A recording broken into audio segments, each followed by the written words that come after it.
Come to order, please, and rise for the Pledge of Allegiance.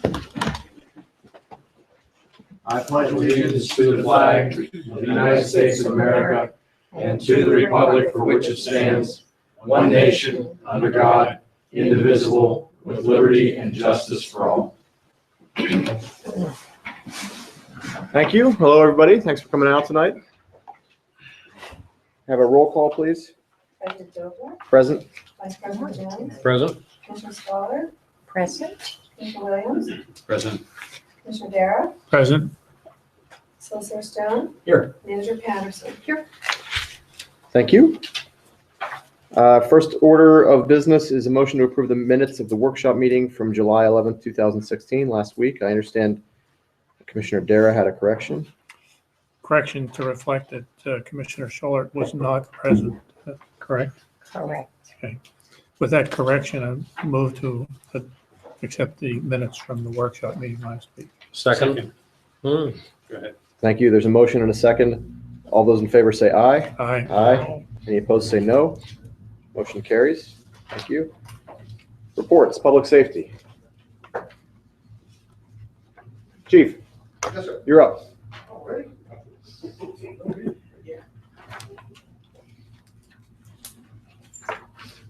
How's everybody? Good. How you doing? All right. All right. Town police activity in Local Township for the month of June 2016. Alarms. Residence alarm 1, business alarms 2. Suspicious persons. Up in the man, we had lady answer the door, young man standing there and made an obscene gesture to her and ran. What caused that? Or we don't know who it was. Disabled vehicles on Glenfield Road near 79. We contacted him through the cell phone. He was saved, broken down. Open door on Vecchio Drive. Guys driving around at night and they see an open garage door or something like that in the middle of the night. They stop and tell people in case they forgot. This is with the road. Another parking complaint come up with the village. The security personnel ask us sometimes to help them out and run the plate, see whose car it is. So we're happy to do that. There's some nice guys up there, the security guys. A missing persons report. It was a friend of the person who was staying with another individual, took his car for a while. He didn't want charges pressed, but later on, he called us in a week or so, and everything was straightened out. So there was never any charges. The guy really wasn't missing. He just kind of took the guy's car, went for a ride. That's trying to help them out. Animal complaints, snake on a porch. We do that too. We do a lot of snakes. Well, as it gets drier in the season, they start looking for water, and I'm sure their senses tell them there's water near home. I have snakes. We get a lot of snake calls. Getting a lot of 911 hang-up calls that we're going to have to tell them to straighten the system up. This wine and spirits place in the complex here. We keep getting, the alarm keeps going on. I don't mind answering, but it starts to get to be a pain. Wine and spirits store. Yeah, there's a place that, Overlook Drive, 207. It's called, Southern Wine and Spirits. Huh. I think they distribute wine. Oh, they're a distributor. They're not a retail store. No, Ah, it's not retail. Gotcha. And that is all I have. Any questions or any issues or anything? Any questions? Yeah, just one. Sir? A few months ago, you told us about one of the people at Masonic Village being scammed, and you cornered a guy down in Arkansas, Tennessee, Tennessee. yes. Is there any? Where does that stand? He did come back. Well, we arrested him, and we thought the bond would really be high. We were surprised that they gave him such a quick bond, and he got out. He came back, and he's making full restitution. We're gonna hold charges. We're gonna. And if he makes restitution, then we talk to the family, and they would be satisfied with that rather than drag the gentleman into court. But Yeah. well, yeah, he's gonna get all his money back. Well, that's great. That's really, that's That's unusual. great. Unusual. Yeah. Right. And today, sometimes that's the best way to handle it. You know, instead of sending them to jail, you're not gonna get anything. This, at least this way, you hold the charges over their heads and say, look, you know, let's make restitution as quick as possible, and we can work with the DA's office and Yeah. just dismiss some of these charges. Very nice. That Good. worked out. Yeah, that's an unusual case. And, yeah, the family was very grateful. The daughter called. And, you know, and, I've known the family I played football with his son. And, it's a shame. It's sad that it happens more than you think. Yep, it does. Unfortunately. Well- People are very, they entertain, you know, they listen to people, they let people talk. They're polite. Or the younger generation, slam the phone down, and it's older generation, they're polite, and then they end up in these conversations. Sometimes goes on. We're going to address this later in the meeting, but one of the chief's guys and I are really very close to doing a training, an online training, to talk about some of the scams that are coming around Aleppo. So I think that'll be great. Okay? Chief, before you sit down, with the indulgence of the rest of the board, I have a short statement I'd like to read to you, okay? In response to the high-profile killings of African-American males in Baton Rouge and the Twin Cities, I want to take a minute to articulate the behavior I expect from the officers who we pay to police Aleppo Township. Before I begin, however, please understand and appreciate how uncomfortable it makes me to speak these words. There are 3 reasons this speech makes me so uneasy. First, neither you nor your officers have ever given me any reason to question your integrity or your professionalism. To the contrary, you've welcomed me into your office. Your officers have been guests of my family at my home, and you and I enjoy fellowship together at Teutonia Manor Choir. I fear that by making this statement, you'll see me as criticizing you or attacking the people who serve us, but nothing could be further from the truth. To the contrary, what I hope to do is preserve our relationship and be sure that we have a mutually agreed upon set of expectations. Similarly, I acknowledge the spate of shootings of police officers that have occurred recently. As somebody who actively avoids being pressed into an ideological box, I don't like the idea that coming out against racist police violence somehow makes me in favor of murder of police officers. That's not the case. And nothing that I say tonight suggests that I want your officers to be unsafe. I don't think that setting expectations concerning racism and legitimate concern for officer safety are mutually exclusive concepts. The second reason that this speech makes me uncomfortable, frankly, is that I find racism to be a messy, ugly subject to talk about. Packed into the concept of racism are deep and unexplainable notions of human nature, judgment, and guilt. Like many white Americans, I am comfortable standing back and not confronting these issues so I can avoid using difficult words or risking inadvertently offending anybody. But I know that racism is real in America, which means that racism is real in Aleppo. And I feel called to take concrete action to address this epidemic. I'm guided by a quote from one of my favorite books, which is Zen and the Art of Motorcycle Maintenance, where the narrator so eloquently states, "The place to change the world is first in one's own heart and head and hands, and then work outward from there." This speech is my effort to address what I can, literally in my own backyard. Finally, this speech makes me uncomfortable because I don't know what to tell you to do. The trial lawyer in me wants me to end this speech with a rousing call to action. I've been trained to tell you exactly what I want you to do in response to my message. But I don't have the answers, and I frankly feel foolish making a big to-do out of something that I can't solve. That said, I know that saying or doing nothing is worse than saying or doing not enough. So let me just say what I can. What I can say is that, simply put, my personal expectation is that officers who patrol Aleppo Township will do so with the highest regard for every human life, without regard to race or any other characteristic.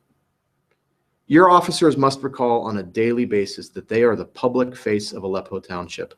They are the representation of our municipality that our residents and guests are most likely to contact, which is a paradox given the fact that they're not even employees of Aleppo Township. Consequently, they are called upon to demonstrate to the world the way Aleppo residents want to be portrayed. And as a representative of Aleppo residents, I am telling you that despite my wishes, I know that racism exists, it operates in our lives, and it operates right here in Aleppo Township. But it is not the social interaction that I want to have. It's not the way I want to conduct myself as an individual. It's not the way I want to raise my children. And it's not the town that I want to live in. Now, let me once again pause to frequently interject that I have no reason to believe that anyone on your force has done anything inappropriate in this regard. I've not witnessed any behavior that I find objectionable. I haven't heard any complaints, and I'm sure if there were complaints, I would have heard them. And I've never found your officers to be anything other than professional. But there's just no harm in reminders when events outside of Aleppo lead to that type of call. Now, I said I wanted to give you concrete actions, so let me sort of scratch that itch and try to set up some specific things that I think we can do. First, I want every person who patrols Aleppo in any capacity to hear this message. The beauty of the internet means that this statement is being recorded and saved to YouTube, and I'll send you a link first thing in the morning. And I'd like you to assure me that all officers will be required to watch this video and hear my words of expectation. I've always said that communication is the most important step towards success in any undertaking, and I have every expectation that simply being on the same page will go a long way towards preventing problems. The second specific thing I want to do is have you help me establish a use of force standard for Aleppo Township. If you already have one for other communities you patrol, that would be terrific, and I would be fine with us adopting it for our municipality. But I want us to have a statement on the books in Aleppo affirming that our police will use minimum force to subdue people and letting other officers intervene when fellow officers are using excessive force.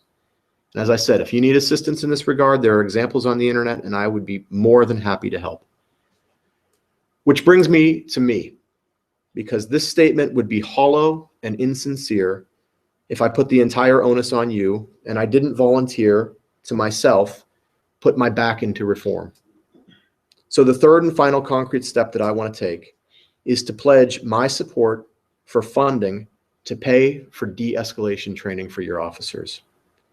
While I again acknowledge that I have no reason to believe that your force is presently undertrained, my father always told me that more education is never a bad thing.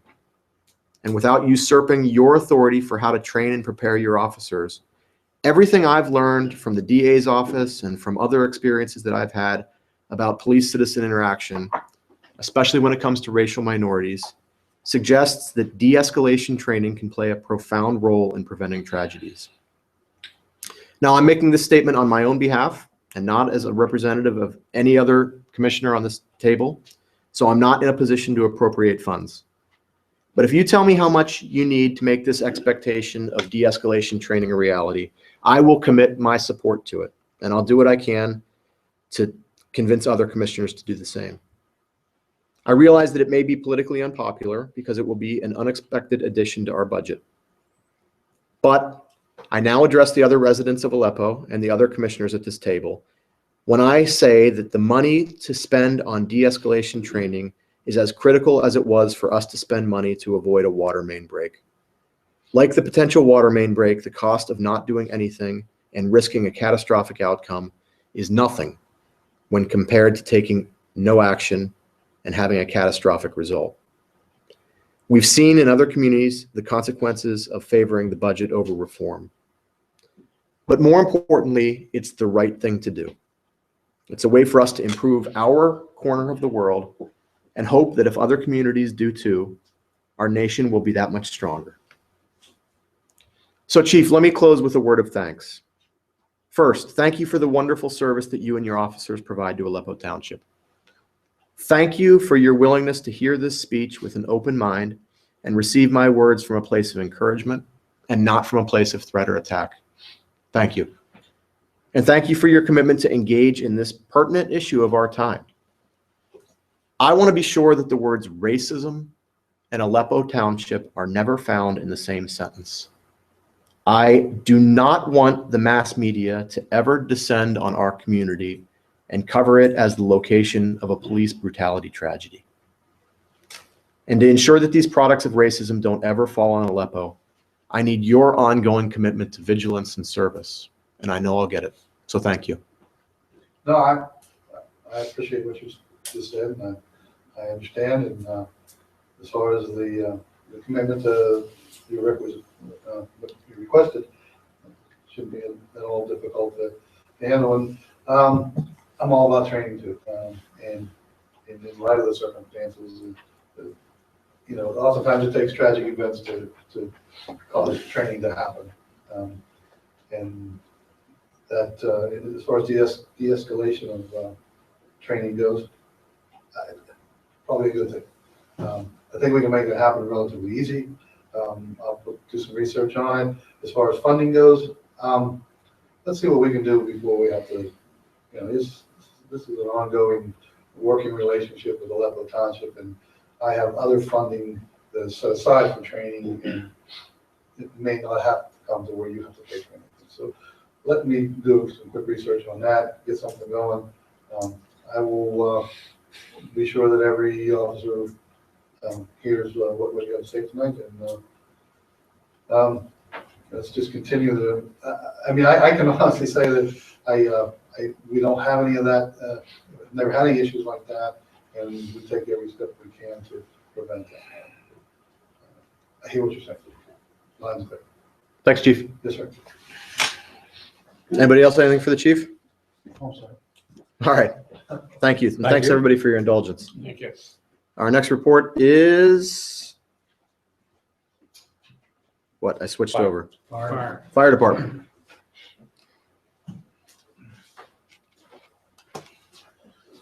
Good evening. Evening.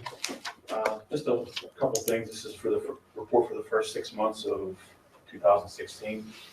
Fire company responded to 48 calls, 24 in Aleppo, 24 in Sacred Heights. This time last year, we almost doubled that. So our call volume is way down, which we're not complaining about. A lot of our commercial alarms are way down in Masonic and also in the industrial part. So most of them, the majority of the calls have been tree cleanups due to the storms and stuff that we get. So when the storms come through, our crews are dispatched to remove trees and stuff like that and help the public works. Report on the ladder truck, as I stated a few months ago, the ladder truck was going to be out of service. It's been out of service since May 16th. It's back at the factory on the other side of the state. We're expecting it to be repaired by the end of this month. So we're hoping, it was supposed to have been done 4 weeks ago, but we've added a couple things here and there to it. And they're very willingly to bill us for it. We got a cost of almost $39,000 right now just in repairs. So hopefully we get the truck back. That'll put an end to all the little nuisance stuff that we've been experiencing. Other than that, everything's been going well. Any questions? Thank you. Thank you. Thank you. Public Works.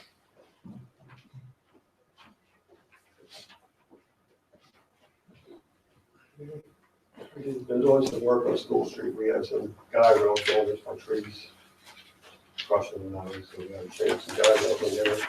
Then we had some washed out down there, so we had to put some good wrap in there and just off to the side. And on Burdine, we added a curve and had a widen at the bottom to keep the water from going into the lady's driveway. And with the nice driveway, we repaired that one catch basin, and then we patched some potholes. And cut back some trees along Guide Road and Hill Road, and then we started cleaning catch basins on all the township roads and taking pictures so we can put them to the map for the MS4. And Is that what the spray painted numbers on all the catch basins? so as soon as we got 3 more roads to do, and then we'll put everything onto the map. That's the next step, as soon as we're done with this part of it. And I'm sure you've all heard that we're no bids received.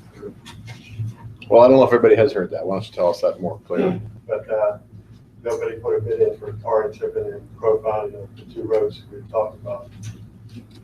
So at this point, I don't see it rebid. I don't think you're gonna get anything, especially this time of year. And I thought when you approved it in March, that we would have had to jump early.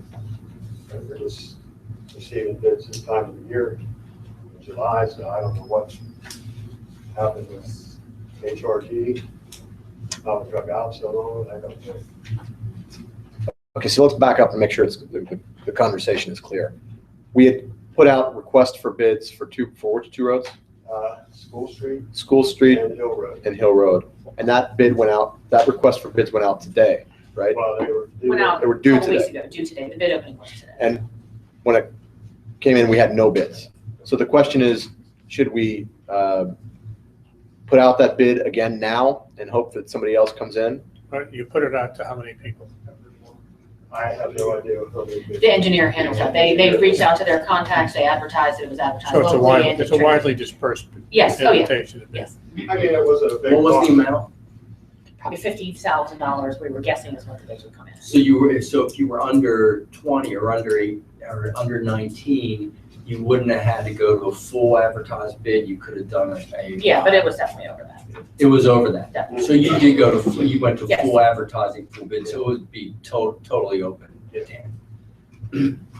All right, so again, the options are try to get new bids now, wait until the spring, and try to do it, put the request for bid out earlier, or Gwen, you said fold it into, Whatever the next upcoming larger paving job is, which there's nothing scheduled for next year at this point unless you change your mind. Right now, we've been allocating money during the budget years to save money so that we have a nice pot to do a larger section of roads in a couple of years. So there are three choices. With a higher likelihood of getting bidders. yeah, right, But I talked to Ben today and as far as the second two, that's up to you, but he did not recommend putting it out to bid right now because we didn't have any bidders now. So Right. anybody who sees it would just bid higher. And Tom, the consequence of not doing it this year is not severe. Well, it depends on your winter. I mean, one of the ones we really wanted to do was School Street. That's why we wanted to profile this year and get a tar and chip to seal it good.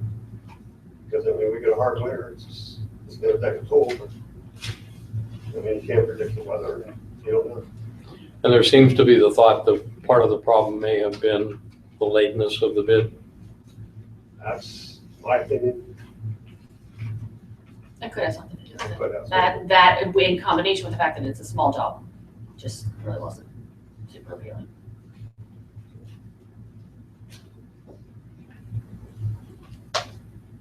the other question. Your recommendation is to wait until we have I don't another, think, even if you rebid it again, I honestly don't think you're gonna get anything. I think it's just, and/or as we discussed, it might be a very high bid because they sense that we're desperate. Okay. so do you want to make a motion? George, Commissioner Jones? Anybody? No, do we need one? No? Okay, thank you. All right, communications. The only thing that I have in the communications is, as I said during our public safety report, one of the chief's officers and I we have a date picked, I believe in early August, to record our fraud prevention webinar. And we've already written it. It's all ready to go. And what I would like to do is I have a motion for us to purchase an upgraded webcam so that we're using something different than that webcam that's stuck on the other side of the room, that's a little closer and will be a little more engaging. And I think, Gwen, my cost on that was It's like 180, it was under 200. $180. So let's say 100, not to exceed $190. That's my motion. I second that. There's a motion and a second. Does everybody understand? Any questions? All those in favor say aye. Aye. Any opposed say no. Thank you. Motion carries. Thank you all. I don't have any other communications. Planning and zoning. No report. Tax collector.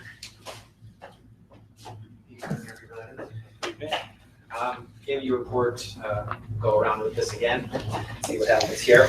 I apologize if I missed the May meeting, but you can see the numbers that are here, and if you'd like me to read them in a record, I'll be more than happy to do that.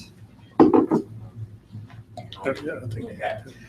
So what I've done here is you're kind of seeing the year. The top part is all the taxes that are collected. So for the month of June, we collected $76,807.31 in taxes. That's property, delinquent real estate, realty, earned income, local services, business privilege. If you flip to the second page, that's where you'll see the year-to-date up to now, and then the budget that we've allocated for those specific taxes, and then obviously the over-under where we are right now. If you go to excuse me, the third page, you kind of graph. This is one of the ideas that was kind of tossed out there. And basically what I did here is the top number is a month to comparison between June of 2016 to June of 2015. So you can see all the taxes that were collected there, and then obviously the graphic representation. Below that is the 2016 year-to-date comparison to the budget. Again, just a visual about that. Excuse me, if you turn to page 4 of this, I did just a little calculation of where we stood in 2015, year-to-date to the budget at that time. And then the very last one is the year-to-date comparison between 2016 to this time in 2015 last year. So from January to June in 2016 to January to June of 2015. And that's kind of what we've been doing with this. I don't know if this is something that you want to see on a continual basis or every once in a while or whatever. I would kind of leave it up to you as far as that goes, as far as the taxes are concerned. I personally like it, and but I have two quickies just. Sure. On page 3 or 1 of 2. Yep. The variance in the top bar chart between June 15 and June 16 on the property tax. Yep. Pretty significant? Not significant? I don't think so. Because the year-to-date is insignificant? Correct. And the number on. Again, it's, March was obviously a big month from, if you look at the main for this year going on right now. I would have to go back and look. Yeah. For similar time. And I think as we start collecting more data and I'm able to You can make see some better trends. comparisons. And then on the last page, the 216 to 215 year-to-date. Yep. There's a red variance of 185,000. I'm not sure that's right. Are the 215 numbers totals? 215 and the 216 numbers year-to-date by chance? Or is it right? Looks right to me. Looks right, because their earned income tax, there was, between the two, there was $109,000, $33,000 with realty transfer tax, $22,000 with local services tax. So you're already up to 100. Yeah, but the earned income tax comes in on a regular basis, almost 1/12 per month. I have a feeling that the year-to-date. I'll double check the number. My feeling is the year-to-date earned income tax is a total for the year as opposed to year-to-date. Okay. I'll look at it. Because if we were 185,000 right at this point, that would be. If you do find that that number's off, would you please be prepared to make a comment on it? Yeah. Analysis. So the thing I like. I would note that in your 2016 year-to-date budget report, the budgeted earned income tax is 190,000. So Right. if 2015 It was too much. showing 185, that would seem to be the total year. Right. But, Okay. I'll yeah, double check that. And then Yeah. the thing I like about this, Clay, is that it took 2 minutes Right. to see significant variances. Right. That's what we're looking for. Correct. So when you're preparing this, because I'm sure this is now a click software, That's what it is. when you're preparing this, if you see a variance of more than plus or minus 5%, 10%, whatever you Yeah. think, Let us know. then tell us. That's fine. But I love this because it quickly shows me Yeah. year-to-date, month-to-date, all that kind of stuff. Okay. Good. That's great. Thanks, Cliff. As far as the treasurer's report goes, again, That's on the very front page. You have all your ending balances in the various accounts. The PNC is your normal checking account, which most of all, if not all of your taxes are deposited into the PNC account. So that's kind of why those numbers kind of jump. The one thing I do want to point out is that the Pliget Plus savings account, they divested about $357,000 of that and purchased what's now called the Pliget Prime account. So they left $279.82 in the other account, which I believe is just dividends and interest with that. So that's why we still have that. But then you can see the new Prime account that was authorized. Is that strictly them or does the board? The board decided They that. decided on that? Okay, that's. That was what we had the meeting with, where they talked. Yeah, the The percentages new of the funds. investment, yeah. Right. return. I mean, and you're aware, this is an ongoing Oh, yeah. effort to make that other 1/10%. Correct, yeah. So if you add up all the accounts for the month of June, total monies on hand is $1,654,320. Let me repeat that again. $1,654,325.97. If you subtract out the pledged funds and the targeted funds, your net operating funds for the month of June is $1,490,982.70. Down below, George, you had asked if I could combine the two sewer accounts. That is what is down below. So you have the debt fund, the bond Pliget, and then you have the sewer cap, which is for the repairs. But there's actually 4 accounts in there, but they're kind of the same. So Yep. they are now combined on the sheet. Accurate, Quinn? Well, the one check that was written for about $8,000 that was. No, written- no. But I mean, the line items. Oh, yes. You're- mhm. Good. Yeah, no, this is good. It's clear. Yep, a lot of progress, Clay. Any other questions? Sir? Thank you. Thank Thank you. you. Yep, thanks. Thank you very much. Thanks.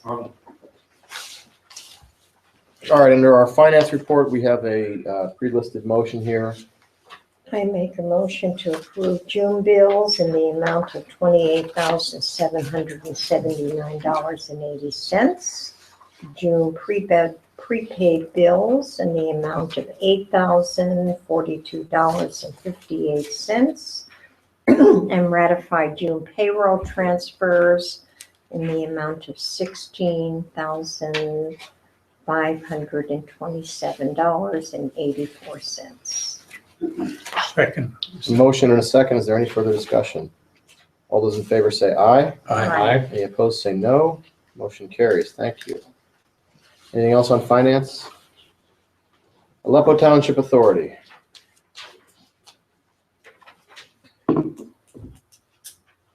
Here we are. Yeah, hi. I have no report on the overall authority, except I know that they want Yeah. to have a discussion, which is pertinent, and I guess we'll go from there. All right. We're here to talk about some of the problems we've had with the Deer Run pump station. Our engineer David Kirsch. I'm not sure how much information you've seen that's been generated by both Bill Davis and myself. I know that Gwen's been involved in some of the discussions, and so has Harley as well. I think since the pump station went online, and this predates my involvement with Aleppo, but I think since the pump station went online, there's been reoccurring problems that the authority's been addressing, and I can't speak to all of those in detail again because they occurred before my involvement. But most recently, earlier this year, I should say, I went down to visit the pump station and had a couple other equipment experts with me. We went through the pump station and identified a number of things that we think directly contributed to the problems that the authority has experienced since the pump station went online. And some of those have been addressed by the authority personnel, and based on the reports that we're getting, it seems to me that many of the problems, the really important problems, have been addressed and the issues have gone away. There's still some other items maybe much less significant that have to be addressed. I've worked with Bill to identify those items. Bill's put together a cost associated with each of those items. But beyond that, as far as the meeting with the commissioners tonight, I guess I was expecting there was going to be some kind of a dialogue on going forward. Who's going to be responsible for costs associated with problems? And maybe some kind of a dialogue to talk about what should be normal operating and maintenance costs and which costs are attributed to an installation problem, a design problem, an equipment problem that would not necessarily be considered normal operating costs. So again, I'm not sure where we go from here in this discussion, but that's where things stand now. And that's the point at which I suggested, because some of these problems that have been experienced are part of the claims and the lawsuits that we're currently involved with various contractors and other entities, that it might be in terms of amounts and allocations and reimbursements and the things that would go into that analysis, that ought to be done in an executive session. Well, that's a point well taken, and I'm fine with that. But to your question of on a I mean, I hear you saying you want to come up with a go-forward plan, right? You want to come up with some protocols for what is considered operating and maintenance and what is considered sort of original sin, right? What's built into what's baked into it. So do you have a suggestion? Actually, to go back over that same point that I made before, I was under the impression that the commissioners were looking to develop a going forward plan and that we were here to address questions or comments related to that plan. I don't have one in place, other than as the problems occur, I'm certainly here to provide my opinion as to whether or not I think it's a normal operating expense, a normal maintenance expense, or if it's something extraordinary that should have been addressed perhaps during construction or during design. Is this different or in addition to the action that we took a month ago where we authorized a payment or reimbursement, if you will, to the authority for some engineering costs, equipment replacement costs, what they were? We didn't give you 100% of what you had said you had paid out because we had a sense that some of that you would have incurred as ordinary operating costs anyway, so we tried to find the middle part. But you're talking about going forward from that? Well, actually, all things that have happened up to the point of this meeting, and then perhaps a plan moving ahead on how it's to be addressed. And I guess the entire issue is made a little bit more difficult because there's pending or ongoing litigation. So. But I think we're at least where I know where I am, that I think I'm lacking in enough information to have a meaningful dialogue with you right now, because I'm not at all. I know when the question first came up, we asked for a documented report on the costs that were then in question, and we were provided with that, and we looked at it. We had some questions, we had some dialogue. And then we took action to authorize certain payment. I think we were aware, having been told that there are likely going to be ongoing problems associated with inappropriate design or installation procedures, but we weren't given any specifics. So I think we're sort of waiting for the authority to come to us and say, this is what's been taken care of, this is what we're facing.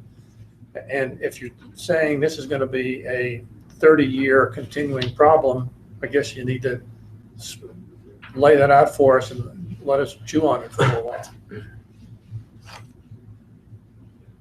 And I think that I know that I can appreciate where you're coming from because you're not participating in the discussions that the authority board has. You're giving a piece of paper without a lot of explanation. Right. So I really do think, I guess kind of in a nutshell, I think that the primary problem with the pumps and the most costly repairs that the authority has encountered thus far, I think we've addressed that problem. I think that goes away with some very simple modifications. But there may be other things that we aren't aware of. Well, separate and apart from the costs associated with the pumps, do you have a ballpark of what you think is going to be an annual cost or? Well, again, that's part of our claim against the contractors. Well, I don't know if it is or it isn't, because it depends on what the nature of the cost is. But if we continue to mix those two, the claims plus the operating expenses and the design, you'll never reach a conclusion. For the, right now, the No, I understand that, but what I'm saying is, on the stuff that's happened to date, well, first of all, there's two levels here. There's the operating agreement, which says that the authority will pay for they will operate and maintain the system for the benefit of the township. Right. There's that. And so there's going to be ongoing issues about what's maintenance and repair and what's, what goes along with ownership of the system. And Well, what's can we improved. stop at that point and ask that question? Right. I mean, do we all agree that there is some, if the system were perfect, if the pump station were operating perfectly, there would be some point at which that asset is your responsibility, is the authority's responsibility for upkeep. And that,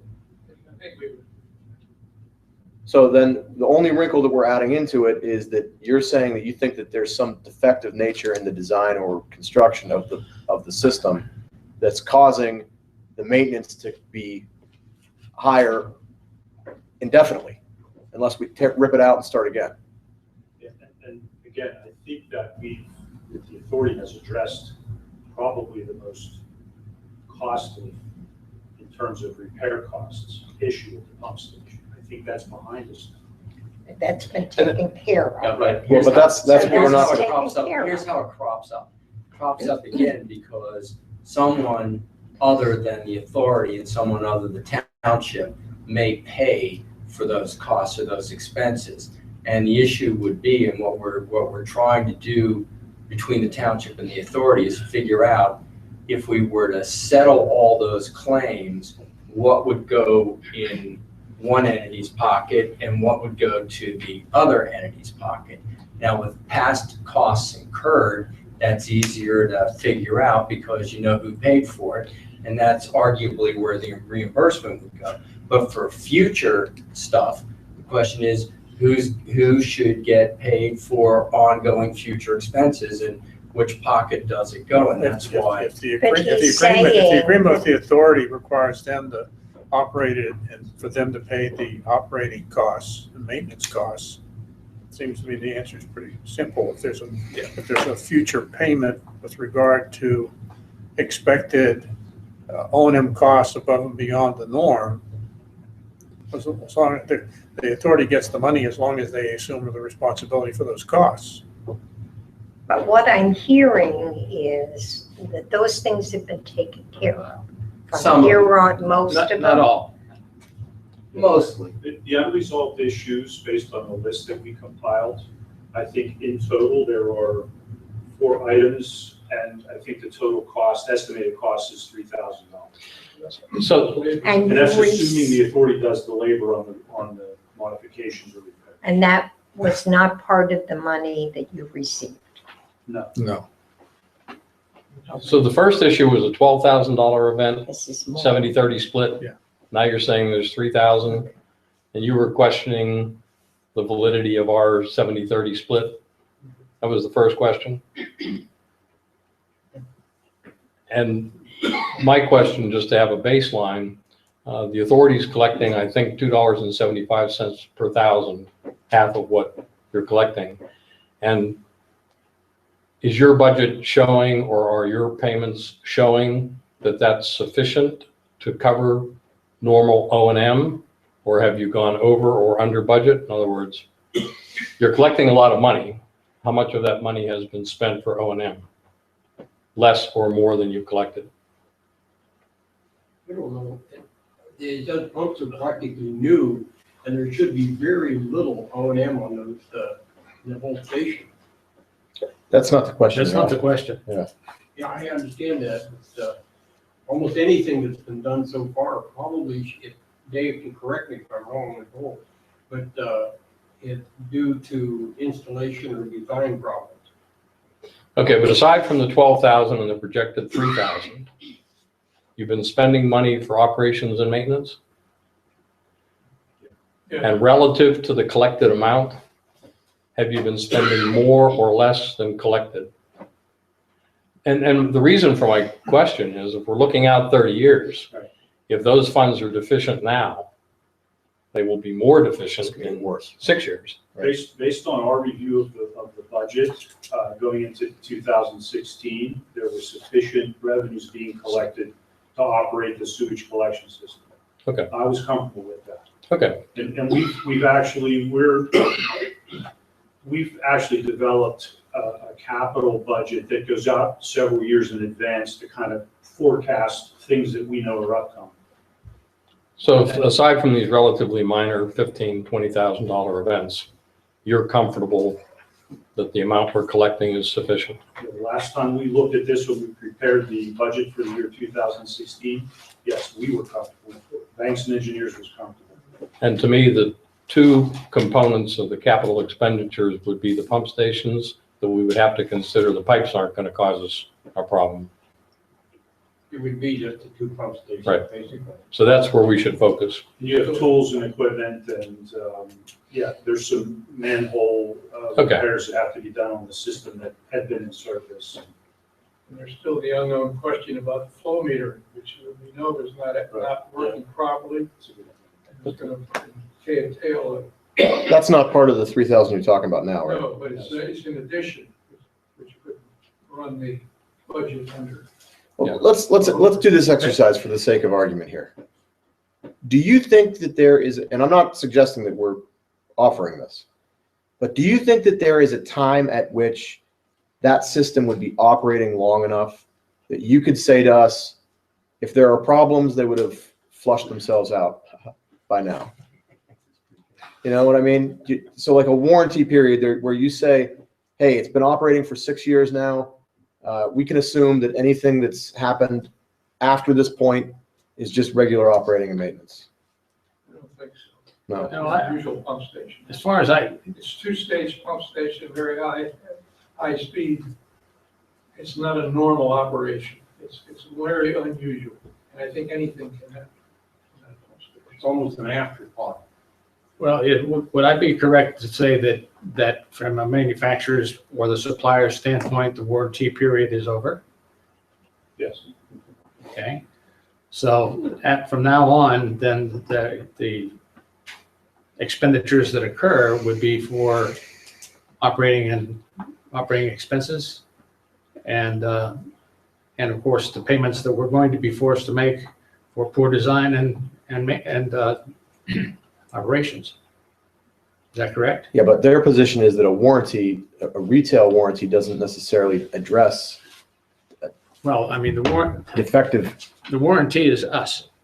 I get that. And I think that's a very poor position to be in.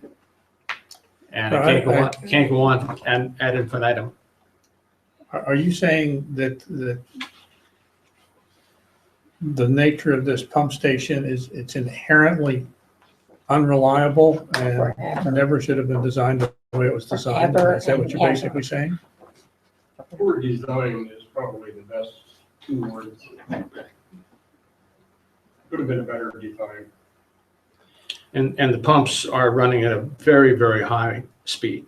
Right. Which is shortening their life. I understand that, but I mean, my question is, given that you've designed, the system is designed to run at a very high speed, is that a faulty design in and of itself? In my opinion, and in Tony's opinion, they shouldn't be operating at those speeds. If they were designed correctly and bought the right piece of equipment, the speed should not be that high. So I think that goes back to Harlan's position that if these are design flaws, they should be included. in- Well, again, without getting into the weeds on the Right. litigation, I think to answer Dan's question, you should know that we have had an expert evaluate all of that. And so in terms of whether it was what things were properly designed and All what right, things well, let's weren't, talk about that. we do have expert opinion on that. Let's talk about that in executive session. I guess the best we can do for the night is say we need to do some homework and come back to you. And I think, I mean, I would be interested in you committing yourselves to, I know you're saying you want to leave it open, right? You want to say it's an inherently unreliable system. Anything could happen for its lifetime. But I would be interested in seeing what things you perceive to be problematic in the design, where you see things as of July of 2016 being problematic in the future. And if there's anything that we can do to mitigate that, rather than just be a warrantor ad infinitum. And I get that you don't want to do that either. I mean, you don't want to take on that operating risk either. But that might play back into the litigation, that if we know what we need to try to hedge, we can ask who we believe to be the liable party to do that. It should, but you're going to have some very substantial backup for that, taking that position. I think it's a solid position, quite frankly, from what Well, Harlan's going to tell us. what I've been Someone's able to gonna learn. tell us what Yeah. they do. But, Does that sufficiently answer your questions without giving you any answers? Is that the conversation you wanted to It have? wasn't supposed to be an answer, it was supposed to be a discussion. Is that the discussion you wanted to have? I see three people looking unsatisfied. And Bull, I don't know about him. He's just sitting there. He's the guy that's gonna fix it. Gwen, when we had the discussion last, My understanding is you have some money left, not left over from the bond issue, but money that was left over because of the reduction in debt service that was instituted 6 months, what was it, a year ago? Okay, you're speaking of a $35,000 account, The rates is it? were lowered. Right, yeah. So there's some order of $30,000 or $40,000 you have. You spent about a good bit of that in this earlier discussion a month ago. So the balance is really all I think we're talking about here. We'd just like you to commit that to pay for any of these problems that we have, as long as you have the money. Going beyond that, we're gonna have to raise rates to cover. But there's, If we have those kind of problems. all right, then there's three things. One, back to my question, are you spending more on O&M than you're collecting? Not now. Okay, No. the 36,000 is a relatively minor number over a 30-year period. If we- Number if two, we it go makes right it makes no sense to me to argue about who's going to pay for what if we're stating that the pumps are bad and are going to rip themselves apart every 3 years. So the discussion isn't who's going to pay for it. The discussion is what can we do to fix it? So if they need to be ripped out, that might be a $50,000 event. But I think it's premature to say who's going to pay. I think right now the issue to me is if they're wrong, let's stop them from being wrong. and I think that's exactly what Dan's asking for.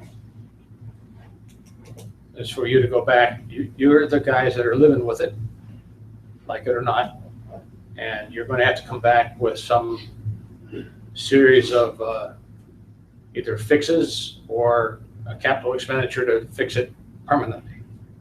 But right now, all you're doing is continuing to run it into the ground. Nobody's at fault, but that's what's happening.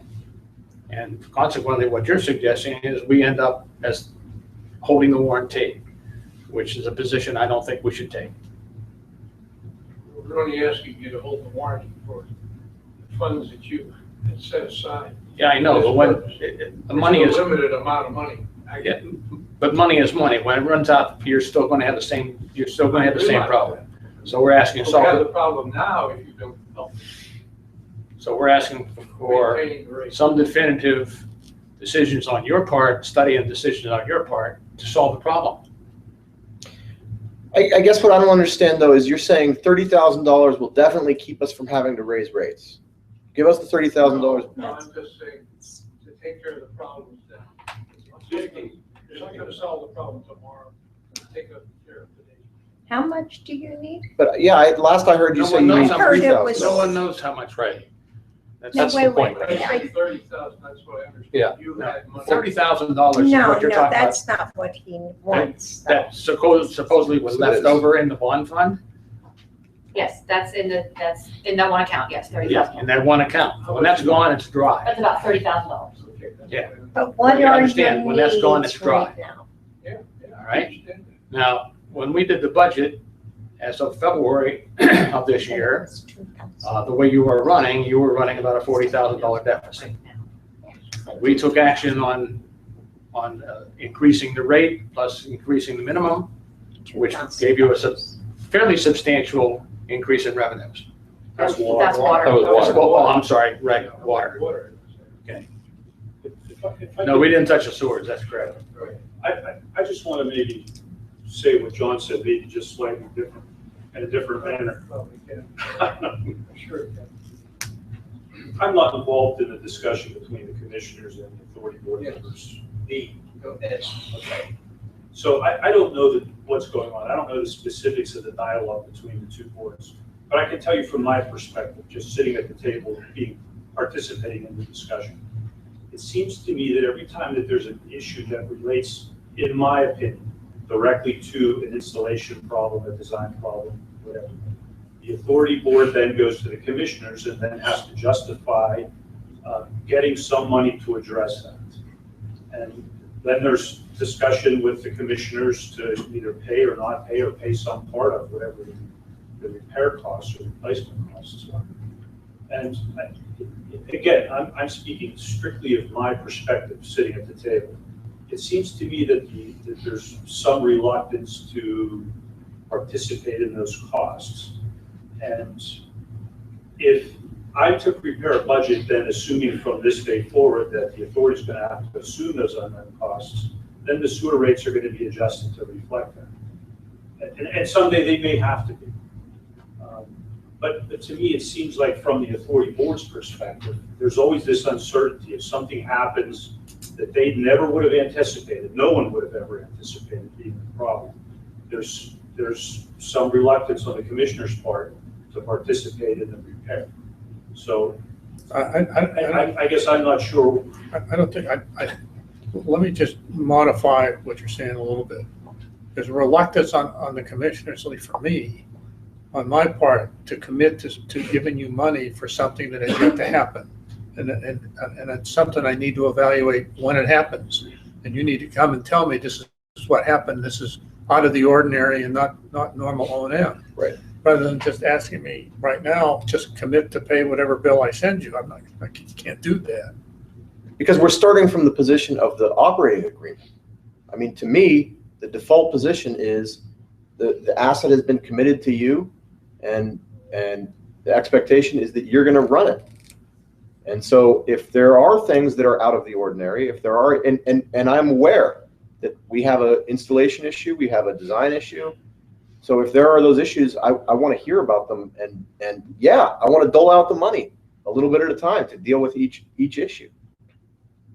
Yeah, go ahead, Bill. If I may, Please. I believe the authority did that a few months ago when they submitted the invoice for the 12,000. Those were the items that the authority seen a problem with. They were directly associated with the design problem. We had 2 experts come in, review just that pump station. The only problem we're having is the Deer Run pump station due to the design and how they are pumping. So far, we haven't had any issues at the Circuit Heights other than just regular O&M, changing oil, making sure all the pump panels are clean, a little bit of programming here and there. That is operation and maintenance. When we have to replace pumps that are a year and a half old, that are $25,000 pump, and we have to spend almost $6,000 to put a seal in it, that is not operation and maintenance. That was contributed to the design flaw, which our 2 experts came to us and said, this is why you're having the issues. And so therefore, the $12,000 bill was sent. the first one, I believe the first pump that we had a catastrophic failure to, that pump was under warranty and they prorated it at 50%. And that was the first invoice that the township paid 2 years ago. They said it was just a malfunctioning seal. Well, it turned out that it just wasn't a malfunctioning seal. We had an issue with the piping and the way that they designed that lift station. And you think that now that we, with Dave and WC Bob came in and looked at it, we think we have the problem under control now, and we're taking steps to correct it indefinitely. We can't see into the future. We don't know what you know, with those pumps running like that for 3 years, how much wear do they put on them? Are they prematurely going to wear out on us because of that problem we've had for 3 years? Well, let me just, I got your point. Let me just ask you, let's say they are prematurely wearing out, whether it's just, it should have lasted 10 years and it fails in 5 years or whatever. Is 100% of that cost to be paid by the township, or is the part that's accelerated that should be paid by the township? I don't know. I mean, that's looking out into the future, but I think what the board is trying to say is, you know, we've pinpointed the problems that we're having now, currently, right now, and that was due to the improper design. I wish I could say, you know, hey, you know, in 10 years down the road, we're going to be replacing pumps. 10 years down the road, that at that point, I feel that might be operation and maintenance, because it's 10 years. You've had 10 years of running on these high pressure pumps like that.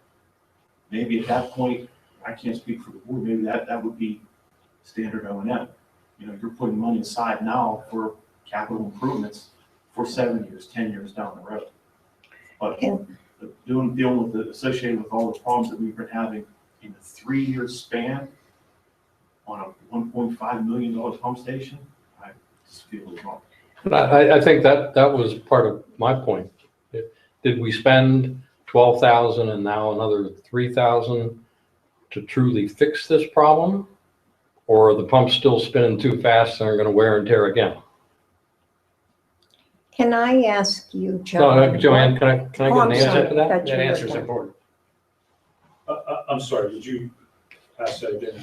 Collectively, we've spent $12,000 to fix a problem. I'm hearing the pumps are running too fast, and that shortened their life. Did the $12,000 fix the problem that's shortening their life? No. It had nothing to do with the topic of the motors are turning too fast. It should have been a higher horsepower motor on the pumps, so they would turn slow. The problem, the $12,000 problem, was to remove an air vacuum relief valve that should have never ever been put on the discharge side of the dry pit pumps. That should never be there. And so what happened is every time that those pumps would be called to turn on, the pumps would start, but there would be a dry pump on the discharge side of the pump. So they were slamming. Every time they turned on, those pumps were slamming. And so that causes seal failures and the issues with the base elbow that we did. I don't know if anybody explained these details to you, but it was cracked and it was, Art knows, from that jarring back and forth, some of the mounting holes had been deformed and so forth. That all related to the fact that there were air vacuum release valves installed on the discharge side of the dry pit pumps. Once those were taken off, the pumps have been working well since then, the way they were designed. So you think you did? Had nothing to do with. So you think you did alleviate the problem in the future? That problem, but not the problem. Right, a problem. One of them. Okay, Joanne had a question. Pumps that are working too fast. Top limit of Commissioner Scholar. My question, John, is that you're requesting $2,000? plus labor. $3,000. $3,000. And what is that for? Can I ask a question before John answers? Is this something that involves the litigation that would be part of? Well, we keep bumping up against that. Oh, I know, we so- keep bumping up against that. There's just a point at which how much and who pays for what all I get that. factors into a mediation that we're about to engage in. So I understand the bigger picture and the contractual obligations that both parties have. But I think in this particular situation, if we drill down too far, we're going to start getting into litigated claims. Do you have enough information from them? Oh, I have enough information in the sense that we had a meeting the other day, and there's a process of putting together a list of claims and estimated damages. And so in terms of what I need, yeah, without going again into specifics and getting too far into the details, I have what I need. But the bigger question is, again, who's the responsible party and where does the money go? Should it be recoverable? Okay. That's what they get. Well, let's That's the- continue this that's the conversation in an impact. executive session. Is there anything else in the public meeting that you want to discuss? No. Okay. Well, thank you. I appreciate you coming. I appreciate you speaking your mind.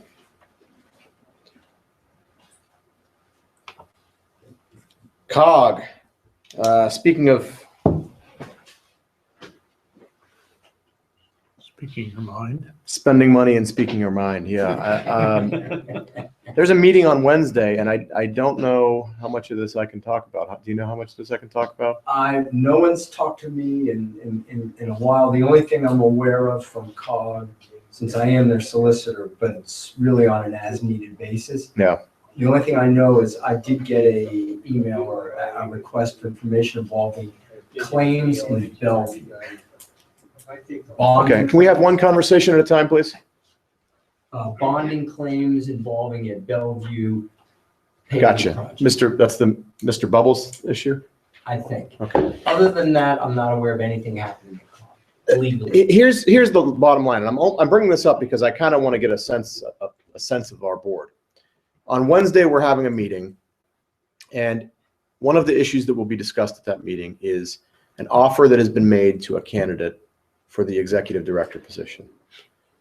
This candidate, I would say some people say this candidate is extremely overqualified for this position.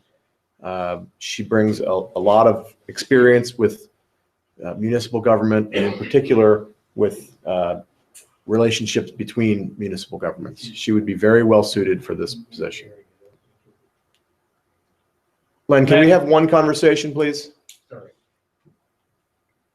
The problem, of course, is that she's asking for a lot of money. She's asking for a significant increase over John, our former executive director. And so the question is going to be on Wednesday, how does Aleppo vote in terms of this? And obviously, if we agree to a more experienced candidate, our dues are going to go up. So How much? What are our dues couldn't now? tell you that. $1,650 a year. 1,650. They haven't gone up in 20 years. So they're, in my opinion, due for an They're due increase. for- So Are she's we asking allowed for to ask? 40% more? I don't know. Are we allowed to ask how much she wants? I don't think I can answer that in public set. I mean, You could do that in executive. Because I couldn't vote until I knew the numbers. well, I'm not asking you to vote. I just kind of, I understand, and I get a different sense from different other representatives. Some people say, I don't discuss it with my board. I vote on their behalf. I'm their representative. They send me as the delegate. I vote on behalf. Other municipalities say, no, I take it to the board. We talk about an executive session and they vote, and then I take their vote back. I don't know that any of you care enough to micromanage the COG, but Well, I think the point here, and you know this from the dysfunction of COG, is it due with this person's experience that she might have the ability to turn this around and make this a functional organization.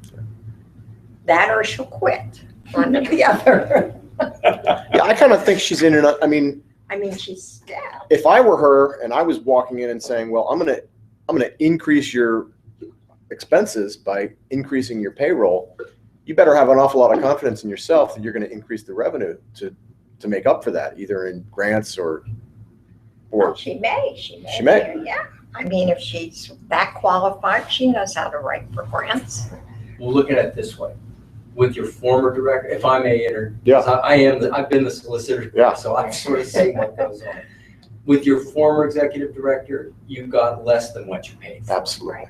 You know, and if this person costs you more money, I think your hope would be that maybe you could finally get a cog that wasn't, as Joanne put it, dysfunctional, and that finally was able to deliver some services of a meaningful variety.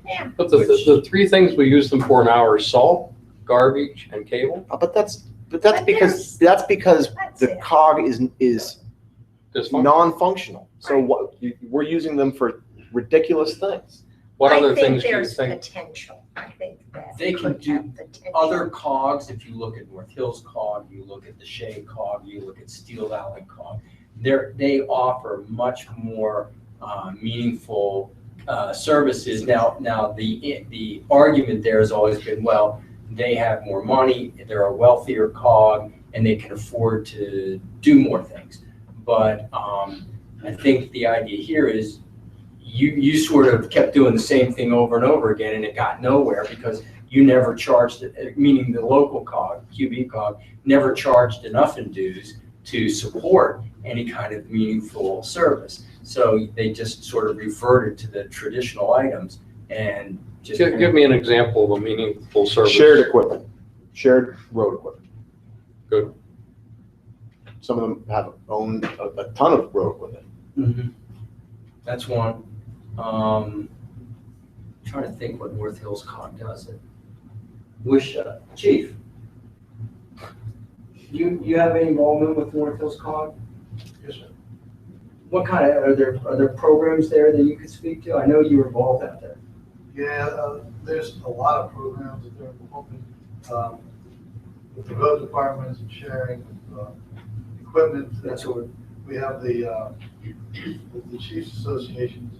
They meet on a regular basis. They put together the Marshall Region SWAT team. React. I mean, This MS4, that MS4 is something that could be entirely offloaded from the municipalities onto the cog. Okay. And it's done once. It doesn't need to be done 11 times. It's done once. And kind of what I'm hearing, if we're paying $1,600 and it even goes up 40%, that's $700, not a major event. No. So For somebody that's very qualified. somebody that's competent. But wouldn't they're going to offer, and then you think they'll vote on Wednesday, or? They made an offer to her that was basically equal to what John was getting. And she counter-offered by saying, if the no, that offer is declined. However, if the board offered me this, I would accept it. And are they going to expect you to vote Wednesday? Yes. So we need to authorize you to vote on. Well, I don't think you do need to authorize. Well, Again, we I'm could. saying We have the option. You're our representative. Yeah. I'm the delegate. He's asking All our right. opinion. I'm just asking for the opinion of the board. I say But if you don't want to disclose it in public session, then let's just postpone the discussion. Fair enough. All right. Yeah, my experience is I've never been burned by having a person who was overqualified. The only problem is you have to keep them busy. Yeah.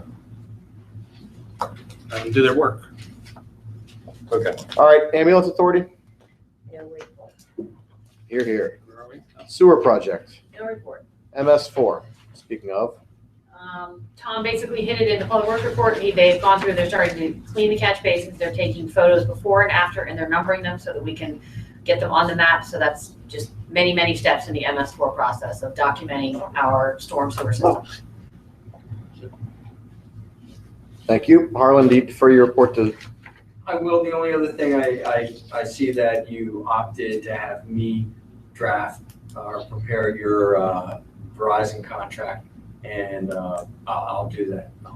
I have to get in touch with the Verizon representative. He and I have negotiated before, so.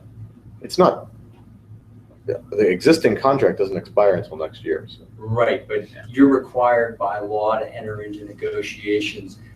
They're required by law, I don't remember exactly, to invite you into negotiations at a certain interval, certain so many days before the expiration.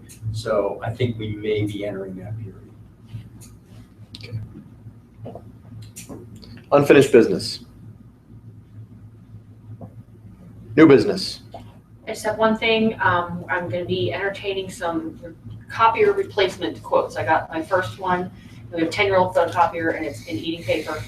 And it's time to start looking into it before it completely dies and we're left with nothing. So I'm starting to get quotes from different copier salespeople, and You own that or you lease that? we own this one, but we're probably looking to lease the next one, It's exciting.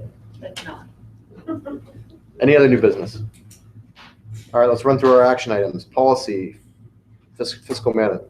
Our Financial financial management policy was given to George and Art today to review. It's a started one. The only thing that's not on there right now is an investment policy. I have also had drafts for anyone here if you would like to read this. Will you email to me, Yes, I will. please? You want me to email this to you or that? Dan? And so this is the final one so far that was recommended by the auditor, and it's just, it covers basic cash management procedures, banking procedures, and investment procedures. Okay. Pension analysis. I've talked to the people at Pliget. Remember, they said that they are unable to help, but they are compiling a list of other agencies that we can talk to try to consolidate them. So that's underway. Okay. Road bonding, I thought we took this one off the list. I would be, maybe I forgot to take it off? Take it off? Okay. Industrial park occupancy. I met with the manager of Oxford Development. The park is no longer for sale. It was taken off the market. There's a management change going on at Sun Life, which is the ownership company, so they're hopeful that there'll be a better dialogue with them. And the manager at Oxford has offered to come in and talk to the board for a few minutes to just give you an update on the occupancy rates, their marketing strategy, what they have available, and just, I let him know that you were interested in knowing more about what's going on over there. So I've given him a list of our meetings, and so when he is able to attend one of the meetings, I'll put him on the agenda so he can come in and present to you. That's terrific. I'll vote for that. Glen Mitchell Road cleanup. I don't have any updates other than the update I gave last time, which No, I don't think you gave that update. I think you gave that update to me. I gave that update to you, which was, I checked in with Sewickley right before the June 30th deadline that they had suggested that they would have it cleaned up. And they said that there was so much stuff there that they would not have it cleaned up by June 30th. They would have it cleaned up by the early fall. They were renting a dumpster and it was ongoing. And they let us have one of their stop signs. I forgot to mention that. Tom, go take a stop sign. Or even take a yield. Or a yield. So. We're gonna have the chief write us a letter about that stuff. Oh, yes. Oh. That's right. Thanks. Yeah. I talked to him about it and he said that he would write the letter indicating that for safety reasons, there should be some kind of traffic control device there. Okay, back to the Glen Mitchell Road. Are we satisfied with that response? We just want to let them string us along, or we want to take some other action? Bill and/or Tom, do you have any comment on the cleanup of those dumps? Has there been any progress? I have no idea. Okay. The vegetation is hiding them. fairly Yeah, well that's right. Both of them. Yeah. No progress, but it's hidden better. Okay. I mean, one thing I would suggest is, why don't we send our code enforcement officer down there and let him look at it? Mm-hmm.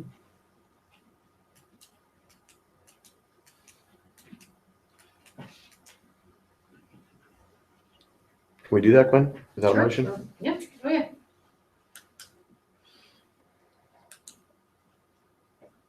Because I still think there's the question of the permit. It's not a question of a permit, it's against an ordinance. I mean, we have the Okay, yeah, ordinance got it. online now. Got it. It's, I mean, I'm not the code enforcement officer, but it seems to me that it's facially in violation. Go ahead. I have a piece of new business. Is That it was- too late? New I'm business sorry. was section 7. Just a quick question. Okay, new business, go back. And Harlan, you might be able to answer this. My first question, and I've asked this before, no one, or is there anyone in Sewickley that has a shooting range? Yeah. Mm-hmm. Not in Sewickley, but in Sewickley in Heights. Aleppo. So, In No, No one Aleppo? in Aleppo. no, in Sewickley Heights. Sewickley Heights. Who in Sewickley Heights has a Is it, shooting? is it gun? Sewickley There's a Heights gun Shooting That's Club, the yeah. gun club? Yeah, There's another, it's opposite. Wait, Chief's got an answer here. the police have one, if you go down Waterworks Road and you go up where the Sewickley Water Authority used to be, where they had their Okay, yeah. back in there, and that, if you're getting complaints from somebody from Aleppo, it's orders, I mean, it's right. That's probably the one. Because Yeah, we hear it all, and who uses it? All the police? Sewickley Police, Okay. it's been up there. It's very loud. And goes on all day. And sometimes sounds, not just a single shot. Yeah, probably. But nothing we can do. It's like right at the crossroads. Yeah, it's like right over the hill, because of the people on the other side of McCoy. And dogs go nuts and, okay, nothing we can do about that. No, All right, open the floor for citizen participation. Yes, sir. Stand up and tell us who you are and where you live, please. My name is Tony Renda. This is my wife Kathy. We live next door in Sewickley Heights. About 10 or 12 years ago, we got on to the Westview water. We made a request to the board and we were put on that water. We are still on a septic tank system. And recently we had HRG do a feasibility study on getting on your sewer system. They've done work for the township before. And they've done a study. We started this process last year, sometime in October. And I must admit, I'm a little bit at loss. I don't know how townships necessarily work or operate. And we're trying to move this process along. We are at the position right now where it is doable, rather easily doable. And we would bring our line across and join right here between I think the shed and the parking lot. So we have a couple of questions that we have. Number one is, can we get on your system?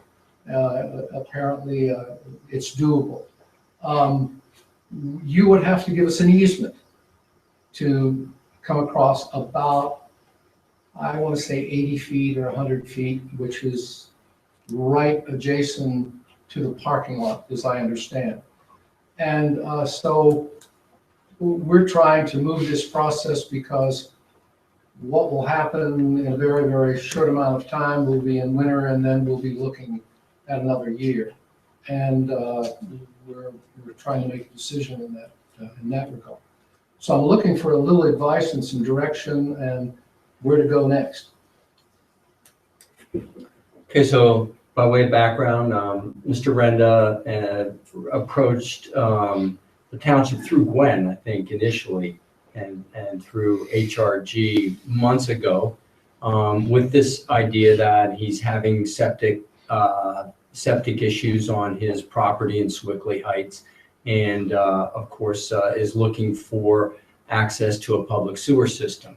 Now, we have a public sewer system, and according to their study, and we haven't really discussed this at the authority level, but the idea is that they would run a sewer lateral to our main down here and then connect to our system about where Mr. Renda indicated.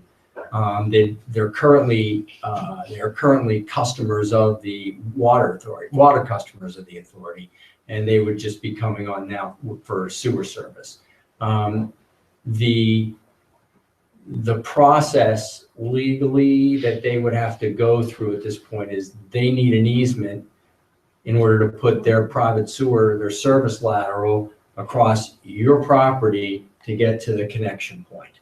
So that involves the sale by you of a piece of a real estate interest or an interest in property, and the code does regulate what you have to do to sell township property, which you would be doing here. Even though it's an easement, it's not a fee. It still, in my opinion, involves a sale of real estate. The second, and so in order to know how to do that, you would need an appraisal. My hunch is that because it's not a fee and it's just an easement and it's subsurface, that the appraisal, my guess is it's not going to be valued too high. If it's under $1,000, if the appraisal comes in under $1,000, then you don't have to go through any kind of advertising or bidding or auction process. If it comes in at over $1,000, the code requires you to do some type of a blind bid or an auction. Whether there would be interest by anybody else in the world for that easement is anybody's guess, but I can only tell you the code will require it. And then, of course, there would have to be an easement agreement that would cover certain contingencies, or at least a private maintenance agreement, perhaps with the authority, because you're going to have somebody's private sewer lateral on your property, and even though it's not running through the middle of it, if it breaks or if there's repairs or something goes wrong, there has to be an understanding about who's going to fix it and at what cost and whose cost. So that's the big picture. I know Mr. Renda is interested in trying to move this along because of the weather and not having, and I'm sure if the county health department were involved, they would also be pushing us to resolve his sewage problem as quickly as possible. So that's my, Dave, was there anything you were? I'm sorry, I don't want to insert myself in the conversation that involves township issues. I guess from the authority's perspective, I think my recommendation, my approach would be to have the property owner pay for an extension of the publicly owned sewer, and to run that up to a connection point where, and put a lamp pole at the end. He would make the connection at the lamp pole. Everything else would be owned by the authority from that lamp pole back to the public sewer. So you're not exchanging property between the township and the property. He builds up to the edge of his property, and the authority then owns up to that point, like you do the rest of your collection system. The cost would be very similar, but ownership would be different. And there would have to be a developer's agreement. And so then you don't need an easement, you're saying? Right. Right. And the other thing I was going to suggest is that Well, that's why it gets paid. you would have to get some approval from your municipality, because you're a resident of another municipality. They would have to sign off, their 537 plan would have to, you've already done all that? Well, we've already kind of checked into that, and it seems to me there that their ordinances say that he needs permission from the sanitary septic officer to remove himself from their system, unless the exception is he is being given service from a recognized public sewer system. So I think that's probably not a big deal. I think you're right. I think there is an intermunicipal agreement required. Right. I think you're right. Not intermunicipal. I don't think we need an intermunicipal. We just No? need a developer's agreement. Okay. I think you just need a letter. A letter from Swickley Heights. Right, there, because there is no system in Swickley Heights. Right, and that's why their ordinance says, Right. if you're gonna go into a recognized public system, you know, they'll let you go. Quite frankly, I think your idea is much, much better than what HRG proposed, because what this does, it does not give up any property from the township. Correct. And I'm gonna be responsible for putting that pipe back anyway.